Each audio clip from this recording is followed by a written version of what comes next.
आज हम बनाने जा रहे हैं इसबगोल की खीर।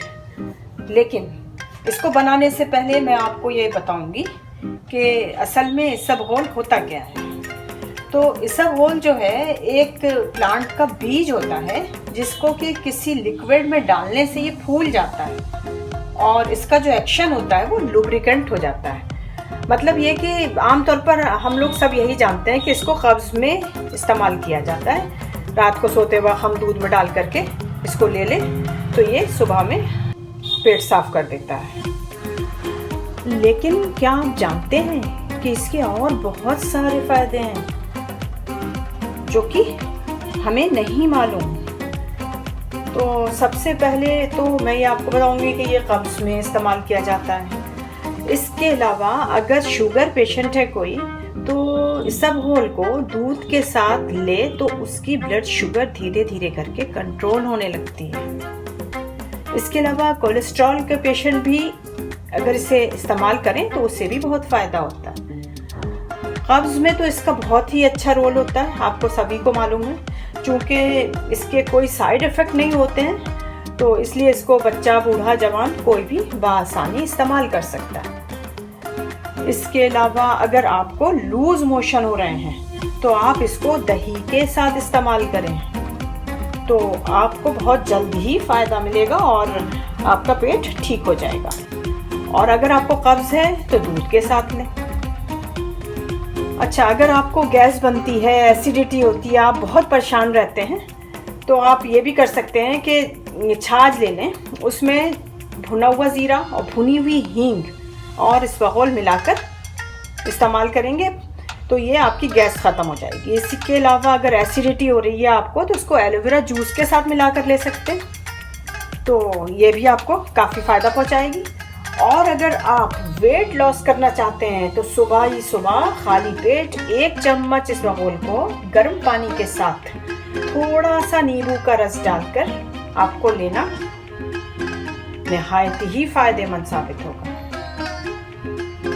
मुसलसल 15-20 दिन इस्तेमाल करने के बाद धीरे धीरे करके आपका वज़न कम होने लगेगा। तो फिर चलिए देख लेते हैं कि अब इस मज़ेदार खीर को हम किस तरह बनाएंगे। अच्छा, तो ये हो गई इसबगोल की भुर्जी। ये मैंने लिया है 3 बड़े चम्मच और ये है मिश्री। मैंने वाइट वाली शुगर इस्तेमाल नहीं करी है, ये देख लीजिए। ये जो है मैंने मिश्री इस्तेमाल करी है। ये आप अपने मनपसंद ले लें, 2 चम्मच ले लें, अपने मीठा आपको जितना पसंद हो उतना ले लें। ठीक है, तो देखिए वाइट वाली शुगर जो होती है वो तो आपको बहुत नुकसान पहुंचाती है, लेकिन फिर भी हम उससे इस्तेमाल करते हैं। कोशिश करें कि आप जो देखिए वाइट शुगर जो होती है वो रिफाइंड होती है, उसको मतलब प्रोसेस करके बनाया जाता है। और मिश्री को आप आम ज़बान में ये कह लें कि अनरिफाइंड शुगर है, मतलब इसे कोई प्रोसेस नहीं किया जाता है और इसी से खांड वगैरह बनता है। तो ये आपको फ़ायदा पहुंचाती है और इसकी तासीर चूँकि ठंडी होती है तो जितने भी आपके पित्त के मरीज़ हैं जिनको के पेट में जलन होती है, ख़ारिश होती है, खुजली होती है, इन सब चीज़ों में फ़ायदा पहुंचाती है। इसके अलावा इस मिश्री का एक कॉम्बिनेशन है जो कि आमतौर पर सभी जानते हैं कि रेस्टोरेंट वगैरह में जाओ तो वहाँ भी सर्व किया जाता है खाना खाने के बाद, क्योंकि ये जो है आपके डाइजेस्टिव सिस्टम को मजबूत करती है। तो इसमें भुना हुआ आप सौंफ ले लें और भुना हुआ ही आप वो ले लें नारियल मोटा मोटा काट करके और उसमें मिश्री मिलाकर लेंगे तो आपका हाजमा भी मजबूत होगा। अच्छा, एक चीज़ और मैं आपको बताऊंगी कि जो बच्चे को या बड़े बूढ़ों जो भी दूध पीता हो तो चीनी के बजाय आप इसका अगर इस्तेमाल करेंगे तो ये आपकी दिमाग को भी मजबूत करेगा और आपकी याददाश्त को भी बढ़ाएगा। गर्ज ये कि आपको शुगर छोड़ मिश्री का इस्तेमाल फ़ायदा पहुंचा सकता है। अब ये जो खीर हम बनाएंगे तो जाहिर सी बात है कि ये मज़ेदार हो जाएगी दूध में पकने के बाद चीनी वीनी मिल करके, तो हमें खाने में भी आसानी रहेगी। जैसे किसी पेशेंट को कब्ज़ रहता है तो ऐसे उसे दूध में घोल कर दे दो तो वो चिपचिपा इतना हो जाता है, क्योंकि मैंने आपको बताया कि लिक्विड में पड़ने के बाद फूल जाता है। तो फिर जब ये खीर की शक्ल में खाएगा तो वो आराम से इसको खा सकता है। अच्छा, नुकसान कोई है नहीं कि इसको ज़्यादा कम कुछ कर लें आप तो नुकसान करेगा। तो चलिए, ये मैंने 1 कप दूध ले लिया और दूध हम जो है ऊपर नीचे करेंगे, अगर ज़्यादा गाढ़ी हो जाएगी तो हम थोड़ा सा और डाल देंगे। और ये हमने इलायची पाउडर लिया है, 2 इलायची को मैंने कूट लिया है। इसके अलावा आपकी मर्ज़ी है, अगर आप चाहें तो इसके अंदर बादाम पीस के डाल लें और काजू पीस के डाल लें, ये आपकी मर्ज़ी है। लेकिन यहाँ पर मैं जो हूँ सिर्फ ये 3 चीज़ें ही इस्तेमाल करूँगी, जिसमें कि ये 4 चीज़ें हैं, इसे इस्तेमाल करूँगी। तो ठीक है, फिर अब हम चलिए बनाना शुरू करते हैं। देखिए मैंने एक कढ़ाई रख ली है और उसमें चाय की चम्मच से 1 चम्मच देसी घी डाल दिया है। देसी घी डालने से ये होगा कि जब हम अपने ये इसबगोल को भूनेंगे तो वो जलेगा भी नहीं, और दूसरा हमारे खीर का जो टेस्ट है वो मज़ेदार हो जाएगा। तो चूँकि ये आम लोग भी खा सकते हैं, बच्चा बूढ़ा जवान कोई भी खा सकता है, और कब्ज़ के पेशेंट को भी नुकसान नहीं करेगा, क्योंकि घी तो देसी घी तो फ़ायदा ही करेगा, आपके आंतों को जो है वो चिकनाई के साथ आपकी पॉटी को बाहर निकालेगा। ठीक है, तो फिर चलिए फिर ये करें कि जब आपका ये देसी घी गर्म हो जाए तो आप इसके अंदर जो आपने ये इसबगोल की भूसी ली है उसको इसमें डाल देंगे, और इस तरह से चलाते हुए, फ्लेम को मीडियम रखेंगे नहीं तो ये जल जाएगा। इसको चलाते हुए इसी तरह से बहुत हल्का सा जब ये भुन जाएगा 1-2 मिनट में, तो हम इसके अंदर दूध शामिल करेंगे।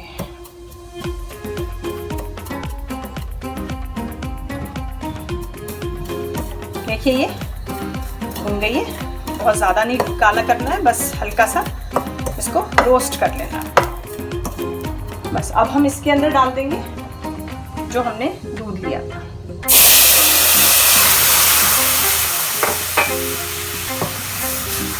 चलाएंगे, और साथ में वो इलायची पाउडर।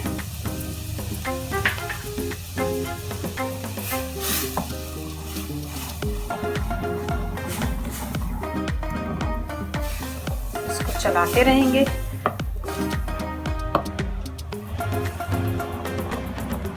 जब तक कि ये हमारी इसबगोल की जो भूसी हमने डाली है इसके अंदर फूल करके लस ना छोड़ते हैं।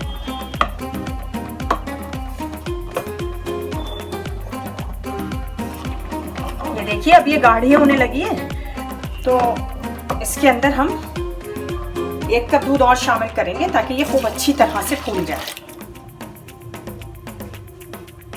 गर्म दूध डालें, ये नहीं है कि फ्रिज से निकाल के इसके अंदर डाल दिया। पहले से आप दूध को बॉईल करके रख लें, और जितनी ज़रूरत हो आप इसको बढ़ाते जाएं। आप देखिए कितने आराम से पकेगी, और इसको जितना फूलना होगा ये फूल जाएगी।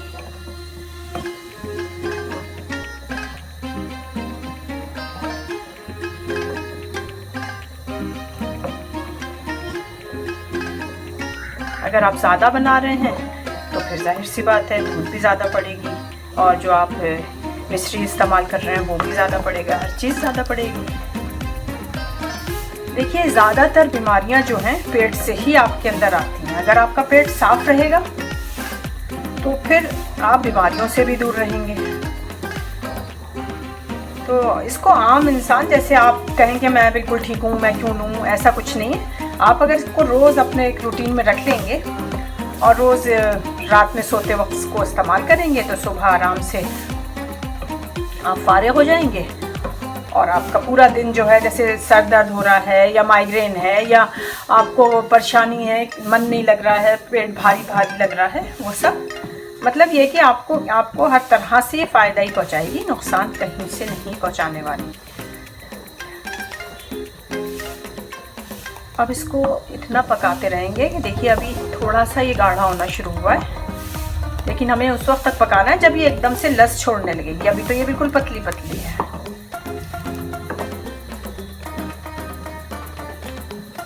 अभी इसे पकाते रहेंगे, जब थोड़ी गाढ़ी हो जाएगी तब हम इसके अंदर अपनी मिश्री को शामिल करेंगे।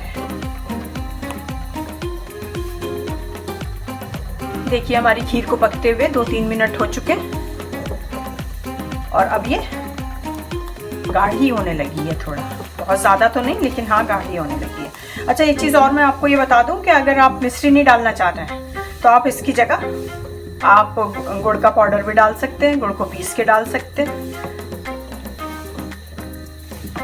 आप ये भी कर सकते हैं, अगर आप चाहते हैं कि आप इसमें शहद डालें तो गर्म में कभी भी ना डालें, जब आपकी खीर बिल्कुल ठंडी हो जाए, मतलब इतनी हो जाए कि खाने लायक बचे। ऐसा ना हो कि आप इसी गरम गरम में डाल देंगे तो फिर वो उल्टा आपको नुकसान कर देगा। इसलिए बता रही हूँ कि अगर आप शहद का इस्तेमाल करना चाहते हैं तो आप इसको ठंडा होने के बाद डालें। तो ये खीर होती इतनी अच्छी है कि अगर आपको जोड़ों का दर्द है, आप मुस्तकिल इसे इस्तेमाल करेंगे तो ये जो है अपने लस की वजह से आपके जोड़ों को बिल्कुल ठीक ठाक कर देगी और आप जो है पूरे में भागते फिरेंगे। चलिए अब वक्त आ गया है इसके अंदर हम अपनी मिश्री को शामिल करें।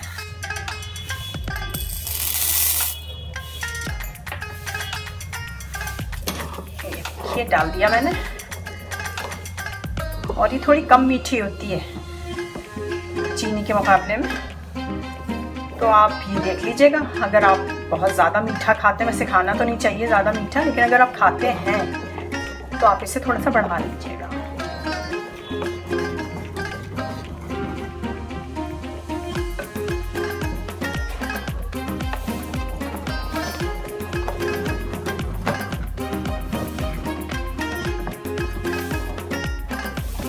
शुगर पेशेंट जो है वो ये सब कुछ ना डालें, सादा ही खा लें। और अगर सादा नहीं खा सकते हैं तो फिर शुगर फ्री थोड़ी सी आप इसके अंदर डालकर हल्का सा मीठा कर सकते हैं। कोई फ़ायदा नहीं है कि कब्ज़ ठीक हुआ उधर उल्टी की आपकी शुगर बढ़ गई। तो इसलिए इन सब चीज़ों का अगर आप ध्यान रखेंगे तो आप सेहतमंद रहेंगे, और बद परहेज़ी करेंगे तो खुद ही नुकसान उठाएंगे। ये देखिए अब ये गाढ़ी हो रही है, लस छोड़ रही है। अभी 2-3 मिनट और पकाएंगे इसे।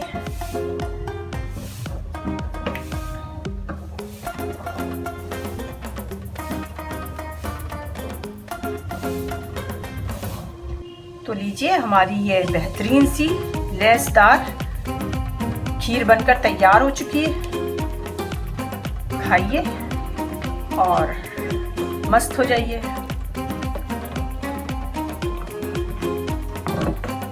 ये देखिए इस तरह से आपको करना है। ये देखिए अब यही कोई सादा दे दे दूध में घोल करके तो नहीं पी जाती है, लेकिन अब ये खीर की शक्ल में आ गई है तो इसको हर कोई खाना चाहेगा। चलिए, तो रेसिपी पसंद आई हो तो लाइक और शेयर करें, अपने व्यूज़ कमेंट सेक्शन में जाके मुझे दें और मेरे चैनल को सब्सक्राइब करें। चलिए इसको डिश आउट करते हैं। तो बहुत चिपचिपी सी हो रही है, निकालना मुश्किल है। ये देखिए, ये देखिए कितनी बेहतरीन बनी है। ये देखिए निकालना मुश्किल है। अब आप जब इसे खाएंगे तो सोच लीजिए कितनी ज़्यादा लुब्रिकेंट है, ये कितना फ़ायदा पहुंचाएगी आपको। चलिए, तो अब हम इसे ऐसे करके पलट लेते हैं। निकालना तो बहुत मुश्किल है भाई, निकालते रहेंगे तो घंटों लग जाएगा। ये देखिए किस तरह से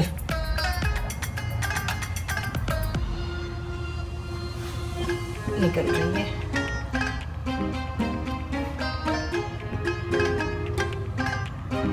वाह, मज़ा आ गया।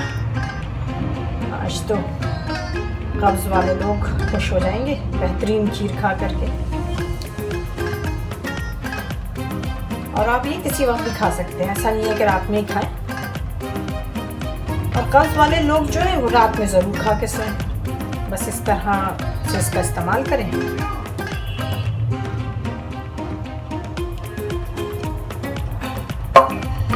चल